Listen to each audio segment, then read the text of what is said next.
What is good, y'all? TOLER here. So you guys have been tagging me a lot and wanting me to check out some of the videos put out by a gentleman named Cohen. I don't know a whole lot about who he is, but supposedly he is a former Israeli Special Operations guy, bringing over a style of tactics that he calls this Limpen technique and limited penetration and whatnot. Giggity. So we're going to take a look at some of the videos that he's been putting out there, and supposedly this guy is one of Keanu Reeves' trainers for John Wick. He's now an actor, and now he supposedly teaches these tactics to law enforcement and SWAT team members and things like that all over the country. So let's just dive into it. Let's take a look at what this guy's got.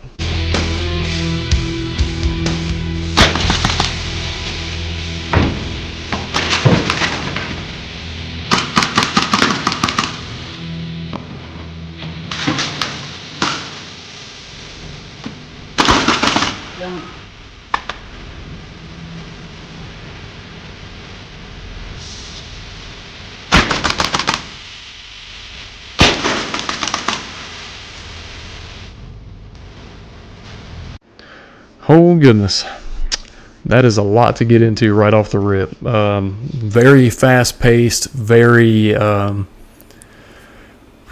that's a lot of movement for being able to process. I mean, maybe he can process at that speed, and it seems like this first little bit is moving direct to threat type of stuff, but it's a lot of movement that to me seems unnecessary, and I can tell that he comes from a low port. He's a low ready type of guy with this technique that we're seeing here and the style of tactics that he's running here. He says limited penetration, but he is over penetrating in a lot of that. He's probably got a few inches of his muzzle sticking through the threshold of the door when he's taking those shots. I mean, if he's going to work that threshold assessment, I mean, at the very least, try to be maybe about a fist's width from the door frame as you're working that threat prioritization or that VTA, that threshold assessment when you're putting rounds down range. So reason being that you don't want to over penetrate like that is because you can run the risk of somebody reaching over and grabbing your muzzle when you haven't dug those corners yet from entering the room. If you're doing a threshold assessment and you're a lot of people call it pieing, but you're basically taking small sections away from the room as you're working your way to what you would consider your 90 degree off of your door frame, and you're trying to clear as much as you can of the room before you actually make entry. And you're just slowly, as fast as you can process, you are taking little sections of that off to be able to see what you can get and get that essay from what you can see outside of the room before you even make entry. And so the last things that you should have ready to clear that you can't see is that last remaining 15 to 20% of the room that's in those hard corners. But if you're over penetrating while you're doing that, and someone does happen to be on those working walls in that hard corner, then someone could reach out and grab your muzzle and pull you into the room when you weren't necessarily ready to be in that room. And that's definitely not a spot that you want to be in. So that's one of the things that I'm seeing here. And another thing is he's really kind of putting himself in angles that I wouldn't want to be in. When he's approaching a door, he's not necessarily cognitive of the angles that he's putting himself in with those open doors looking straight ahead.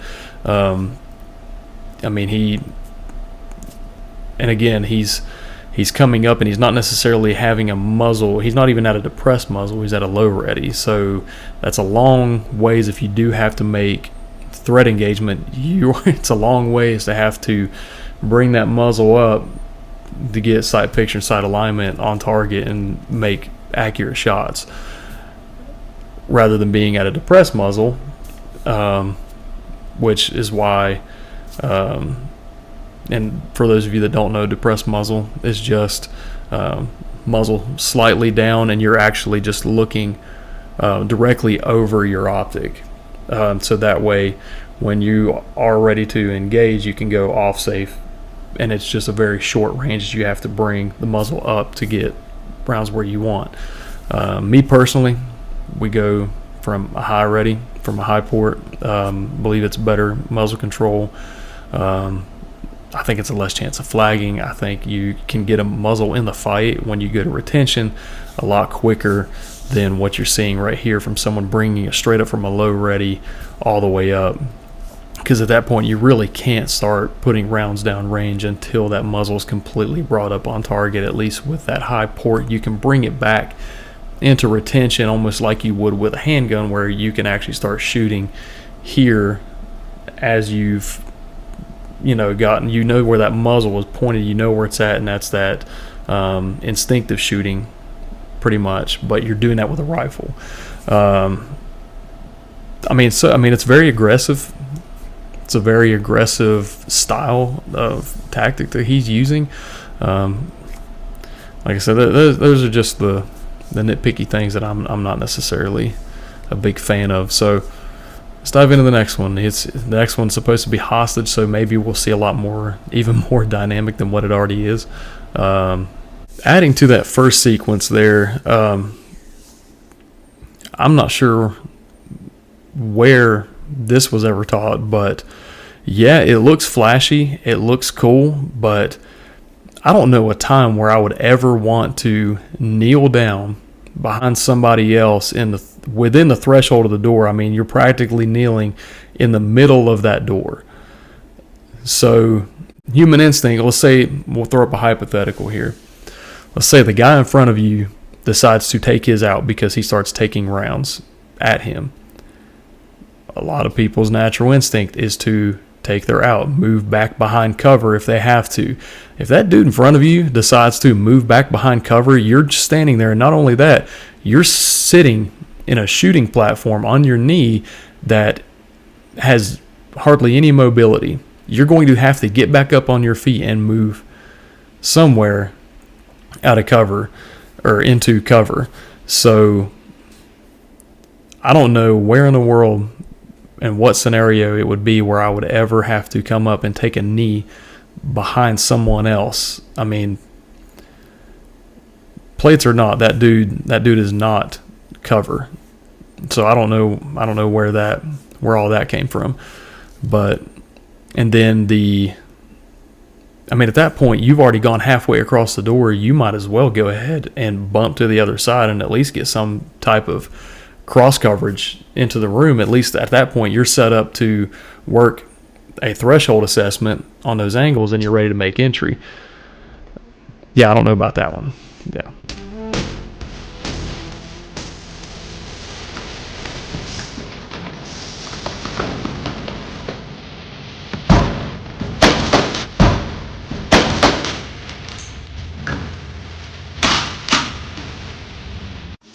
Okay, so the hostage rescue.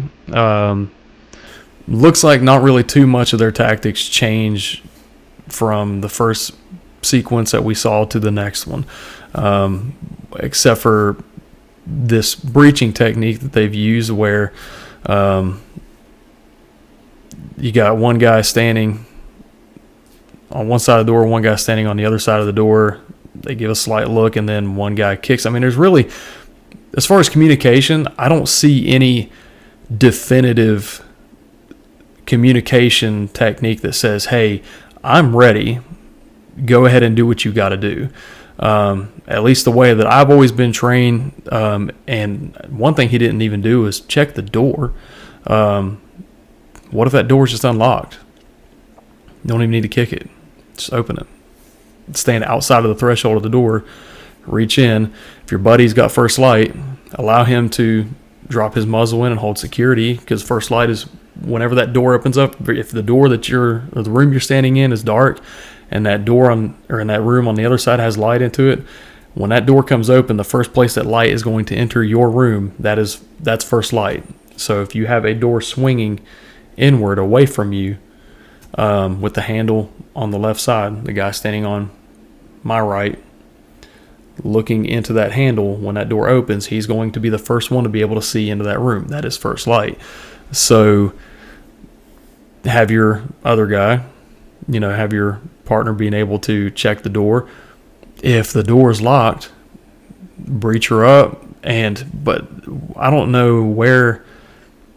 It just seems like a lot of room for error in communication when all you do is just look, and then I'm assuming you just assume that the guy's ready because you looked at each other. But to me, the way that I've always been trained is if I'm the one breaching, the man holding first light, the one that's controlling, that security of that room that we're about ready to open, I'm looking for a definitive barrel release.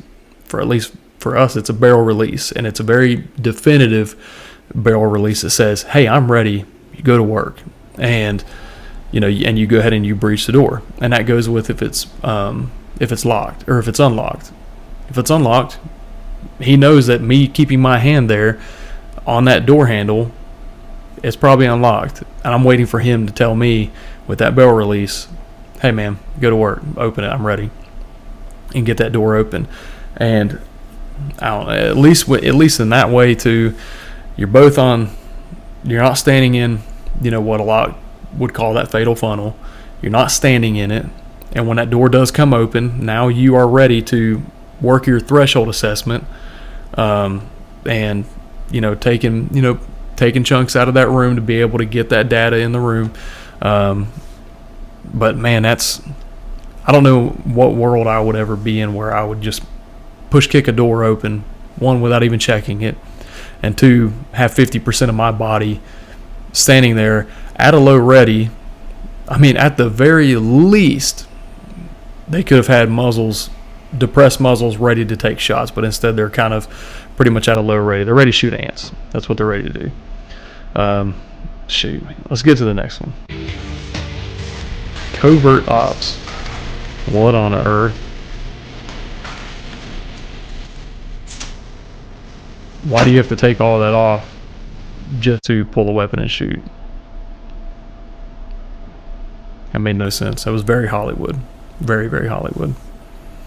That seems to be the theme of a lot of these videos that he's putting out here, is that it's very Hollywood. It looks flashy, and honestly, that's kind of where this needs to stay. If any of them look the same as these videos, it's looking about like what it needs to be. It just needs to stay in Hollywood, stay in the movies, because that stuff, I wouldn't want to be using any of this in the real world.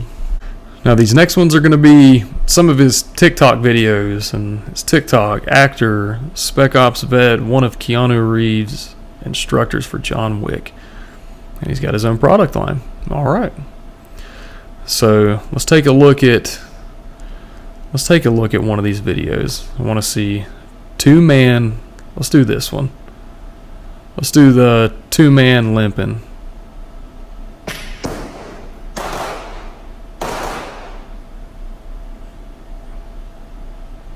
Oh my.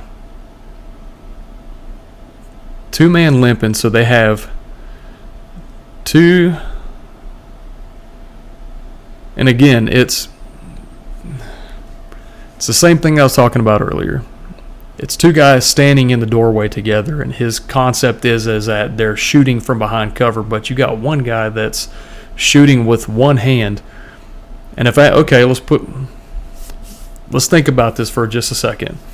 Let's say if he digs that hard corner and that guy is shooting one-handed, and he has to put a shot in somebody's head who is concealing part of their head with a hostage. I don't know if I'd ever even be confident taking a shot like that with one hand. Supported, with a support hand and strong hand, and especially with a rifle, yes. With a handgun, that's dicey. You better be very good shot. But again, it's very flashy. It's very Hollywood. It's nothing that I would ever use in a scenario. And I don't know. I really hope that. Let's take a look at another one. But I really hope that this guy is. I would beg him to stop teaching stuff like this. Let's see, Limpen room clearing. Let's check this one out. Okay. First, we see right off the bat, he is walking straight up to a corner-fed room with one of his working walls on his left.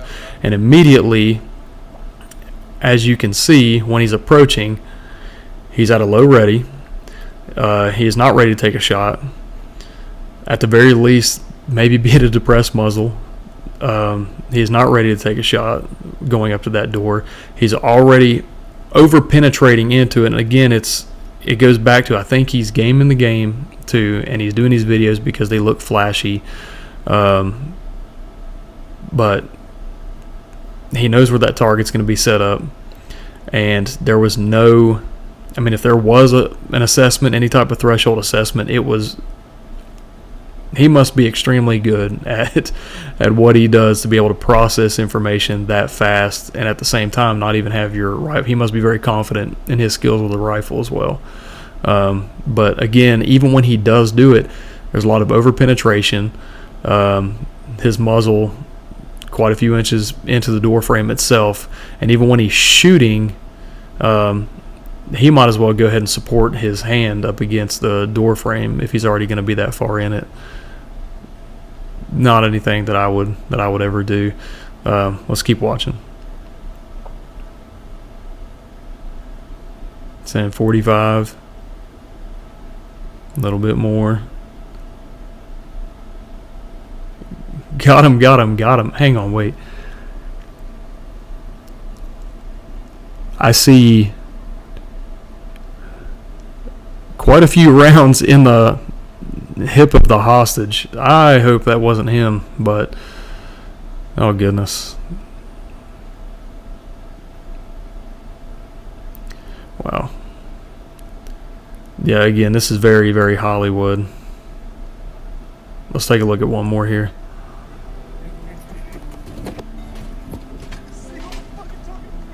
Again, a lot of over penetration. Okay, screw them corners. Ain't nothing in them. I checked. I felt it. Oh, that's a new one. Oh, the kneel down. Very. Yeah, this guy needs to. Look, man. I get it. I'm sure this stuff was relevant back in the day, but this is very flashy. It's very Hollywood and very just. It's not practical. So I don't know what world I would ever be in where the way that I would clear a hard corner is to just look. If I'm looking there and I need to clear something, my muzzle is going to be pointed at it as well. That's, oh goodness. That's